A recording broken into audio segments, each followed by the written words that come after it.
If you do not create and control your environment will create and control you. This could not be more true, especially when it comes to our desk setup and our workspaces. In my experience, the way that I set up my work environment probably has the single biggest impact on my productivity, ability to stay focused, and get the important work done. Over the years, I've definitely spent way too much money on various desk setups that often just got overcomplicated, filled with clutter and just a jumbled mess of cords. And I want you to be able to save your money for the things that actually matter. So in this video, I'll go through a step-by-step process to optimize your desk setup and minimalist work environment for productivity. I remember I used to love watching desk setup videos where people would show off their super aesthetic setups with all these fancy gadgets and accessories and stuff, and they look cool, but it just made me feel like I needed to buy all these fancy things in order to have a great desk setup. Now, I'm not saying that you need to be cheap and you shouldn't get any nice things for your desk setup. There are just certain aspects of your desk environment that I've found actually have a significant impact on my productivity and ability to make the most of my desk setup. And there are certain things that you'll see in a lot of desk setup videos that are maybe look nice, but are really just expensive forms of clutter. All right, step one is to understand the purpose of your setup. So I've come across a lot of people who think that their lack of willpower or discipline is the reason that they're not able to be productive. And although I definitely think that discipline can have a major positive impact on your productivity, in my experience, it isn't necessarily the first thing that we should look towards improving. And specifically, I think that optimizing our environment and the influence that our environment has on our productivity and just our life as a whole is often overlooked, and it's something that can be a lot more easily controlled and optimized in my experience. Like trying to become more disciplined is something that is kind of difficult to do. It involves a lot of just pushing through pain and putting the reps in day after day after day. But something like setting up your environment or your desk setup in a different way is something that you could knock out in just an afternoon, and that could have a lifetime of benefits later down the line. Now, when it comes to our desk setup, I found that it's really easy to lose sight of the actual purpose of having a nice desk setup. Yes, we can make our setup look all cool and aesthetic, but at the end of the day, the core purpose of a desk setup is to actually use it. It's to craft an environment that you enjoy being in that makes doing the work more fun. It allows you to get into a flow state and escape distractions that you might otherwise face if you weren't working at your desk. So the first thing we can do before worrying about what desk to get or what to put on our desk setup is to establish that our desk setup will be a dedicated space for deep focus work. And so we're not going to do other random activities there. We're not going to sit in our chair and scroll on our phone. We're not going to eat meals. We're not going to just hang out at our desk doing random things. The desk setup will be a sacred space for our deep focus work. It's a similar concept to, you'll hear people suggest that you keep your bedroom for just sleeping, more or less. And so you don't want to put a TV in there and spend your time scrolling on your phone or watching TV in your bed, because your brain won't be able to clearly associate your bedroom with sleep. Whereas if you establish that, okay, your bedroom is just for sleeping, then as soon as you get in bed, your brain's going to click and be like, okay, it's time to sleep. And so the same concept can apply to our desk setup.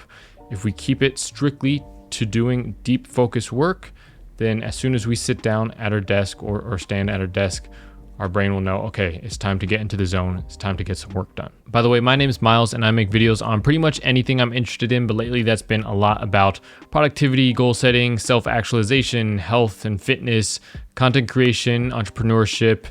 If any of that sounds of interest to you and you want to see more videos like this pop up in your feed, click that subscribe button right now. Step 2 is to choose the right desk. So I'm in the process of actually building a whole new desk setup for myself at my apartment. And of course, the first thing I started with was the desk itself.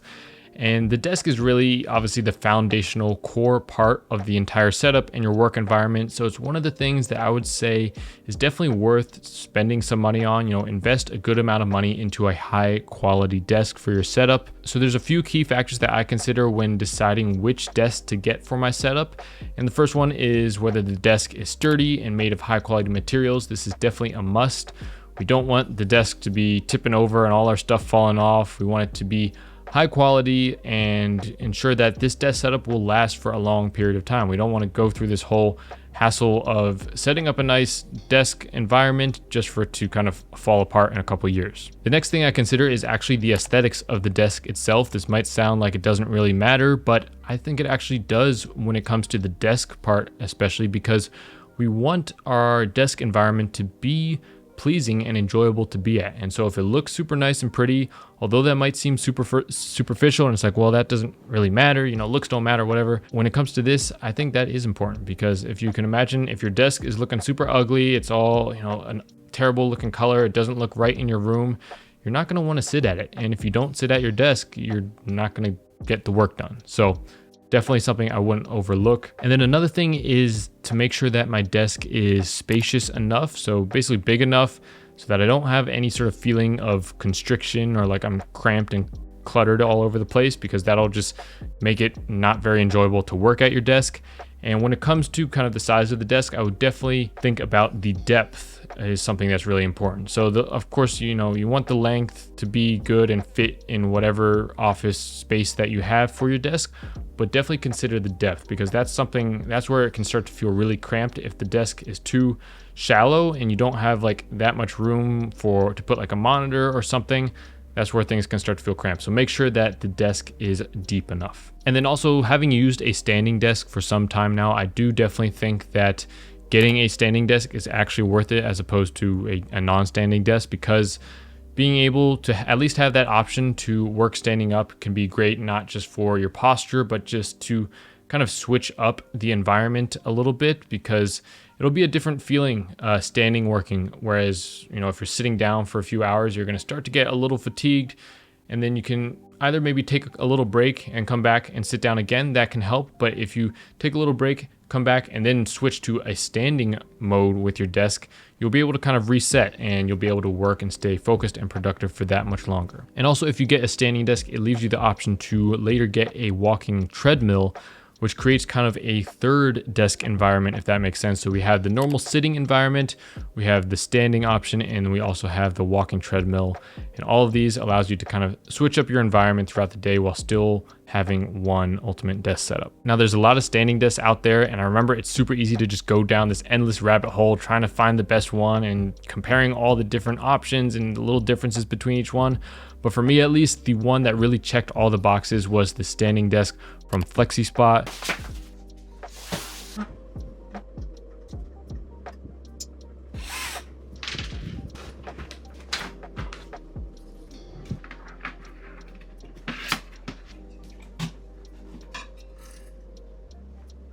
It's super sturdy. It's got this nice bamboo finish that's super high quality. It was pretty simple to put together, and once I did, I just wanted to instantly start using it and get to work because of how nice the whole setup looked. It's got this keypad thing where you can set different heights, so you can quickly switch between standing or sitting during your deep work session. And it also came with wheels, which is really great because I had an old standing desk that didn't have wheels, and it was super heavy and a huge pain to move around and a nightmare when I was like moving to apartments and stuff. I had to take apart the whole thing. Super heavy and just terrible. I'll put a link in the description if you want to see the specific model of desk that I ended up getting. I also checked FlexiSpot's website, and it seems like they're doing some kind of discount promotion thing. So if you're on the market for a new desk, I would definitely take advantage of that. Step 3 is to simplify your gear. Now, I've definitely found that it's best to keep our desk setup, gadgets, and gear as simple and minimal as possible, not just for the benefits of, you know, saving money and not going broke, spending all this money on these fancy things that we don't really need, but to simply save space and clutter on our desk, because the more things we have on our desk setup, it means the more that we have to kind of clean up and tidy up, the more that could potentially be a distraction that takes us out of our flow state. So I've become a big proponent of just keeping things super minimal and essential. Now, I've already talked about the desk itself being probably the most important core component of the entire setup, but after that, there are a few other things that I think are definitely worth investing in that make a huge difference to your productivity. So the first thing is your computer or laptop. I say this is definitely worth investing a good amount of money into, especially if you do any sort of work on your computer or make YouTube videos or anything like this. You want a reliable machine that's not going to freeze, lag, or break on you. So I got the 2021 16-inch MacBook Pro with the M1 Pro chip, and this thing is a beast. It's been going strong for the past few years, and ever since Apple upgraded to the M1 silicon chips, it's been a huge game changer. So this 16-inch one is great. You don't have to get the big size. I think honestly, like the new MacBook Airs I've heard are really good, and for the money and the convenience of having this smaller light computer, I think those are a great, more budget-friendly option. But this M1 Pro 16-inch is definitely a powerhouse as well. It's also definitely worth getting a high-quality chair if you're going to be sitting at your desk for a long period of time. You don't want a chair that's super uncomfortable, that's going to cause you all sorts of back pain and make the whole working at your desk experience unpleasant.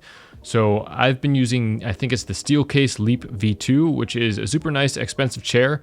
But if you live in the United States, at least, a little hack for you that my friend told me about is to look on Craigslist for one of these chairs, and you'll be able to get it for a lot cheaper. So I think like the Steelcase Leap, the one I have, retails for like $1,000 or $1,200 or something, and I was able to get it for like $200 or something through Craigslist, and it's still in great condition and everything. I think after COVID, a lot of offices closed that had all these chairs, and so people are like reselling them for a lot cheaper. So something to check out if you are interested in getting a nice chair. Other things that I'd say are worth having at your desk setup would be an external monitor, keyboard, and mouse. I've just been using this cheap gaming monitor and it's gotten the job done for me at this point, but I'm definitely looking to upgrade to a nicer monitor at some point. As for the keyboard, I don't have it at this setup, but I usually use the Apple Magic keyboard. For the mouse, I use the Logitech MX Master 3, I believe it's called, and this is another thing that I would definitely consider investing in. I used to use one of the mice where it's like just flat on the table, and that started to cause these kind of pains in my nerves here, I think, because it's kind of this weird position where you're turning your hand sideways and it's like stretching your nerves here. So it started to cause some pain here, but once I switched to this mouse, no issues whatsoever. Great mouse, would highly recommend. And besides that, you don't really need too much else at your desk, depending on what you do. Like maybe you can put a little notebook to just take some quick notes, or a mouse pad, or in my case, like I usually keep my microphone and camera set up just so I can quickly record YouTube videos. But besides that, you really don't need much else, and you want to keep it as minimal as possible. Step 4 is to focus on a single monitor. Now, like many people, I used to feel like having dual monitors was a productivity cheat code. Like I was way more efficient because I could have multiple windows open at once and drag things between them really fast, copy paste, whatever. And I've since found that actually just working with a single monitor has made me more productive. And I think the reason for this is because I've just been able to focus on one thing better and really just be efficient and dialed in on just one application, one tab, one window. Whereas when I had the multiple monitors up, it maybe would be nice in certain situations where it was beneficial to like look at two things at once. But most of the time, it just led to me multitasking, getting distracted by things that were on the other monitor, and not really staying focused on just one thing. So if you currently use two monitors, I would just give this a try for like a week or something. Get rid of the second monitor, just focus on one, and it'll probably force you to stay dialed in on just one task at a time, and you'll end up being more efficient and productive in the long run. Step 5 is to tune out distractions. Now, if you've been following the earlier steps so far, your desk setup should be pretty distraction free at this point and only have the essential things on it. But there are, of course, other forms of distractions that could make their way into our work environment. The first one being, of course, our smartphones. And so you'll notice that in my setup, there is no place for my iPhone at my desk. I don't have an iPhone charger plugged into my computer or anything. I don't have one of those cute little wireless charging stands that I prop up right next to my monitor. That sounds like a recipe for disaster.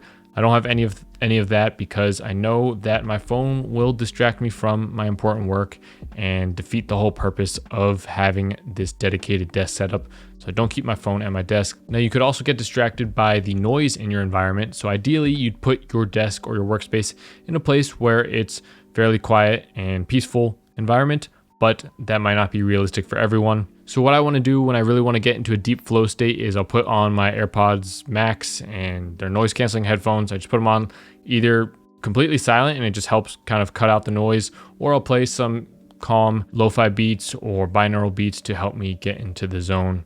I also heard that Alex Hormozy just likes to put in earplugs, so that can work too. Whatever you need to do to tune out the noise and distractions from your environment. Step 6 is to incorporate personal touches mindfully. So adding more personal elements to your desk setup, like pictures, plants, a vision board, little doohickey object things, can be really great and make your desk setup look nicer and more enjoyable and pleasant to be at. But at the same time, it's really easy for this stuff to get out of hand and start to clutter up our environment. So I would just pick a handful of things that aren't distracting, but genuinely make your workspace more pleasant and motivating to be at. Step 7 is to organize and declutter regularly. So as I've been emphasizing throughout the video, my philosophy with these desk setups and honestly kind of life as a whole is to really focus on just the essentials and keep the clutter out of the way.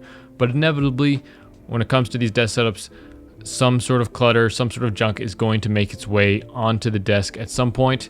So what I try to do is at the end of my workday, finish the day by just doing a quick cleanup, a quick tidying, decluttering session of my desk. I'll put things back in order. And this is great for just one, staying on top of things, making sure it doesn't turn into this snowball effect where the desk setup just becomes this big giant mess, but also it'll set my environment up nicely for my future self on the next day. You don't need all these fancy accessories that you might see in the different desk setup videos, the light bar, the phone stand, the special monitor stand, storage cup things that all look super cute and nice, but they just are a way to add more clutter and distraction to your setup and also take more money from your bank account. Focus mainly on getting the high quality essentials like the standing desk itself. That's probably the biggest thing. And then, your computer, maybe a monitor and a chair. That's about it. That's all you really need to have a desk setup that looks nice, is clean, and allows you to fulfill its purpose, which is to actually get the work done and enjoy doing it in the process. If you want to meet other like-minded people who are into optimizing their productivity and lifestyle to achieve their goals and build a life that they love, click the top link in the description to join my free online community, Miles Ahead. As always, do something today that your future self would thank you for.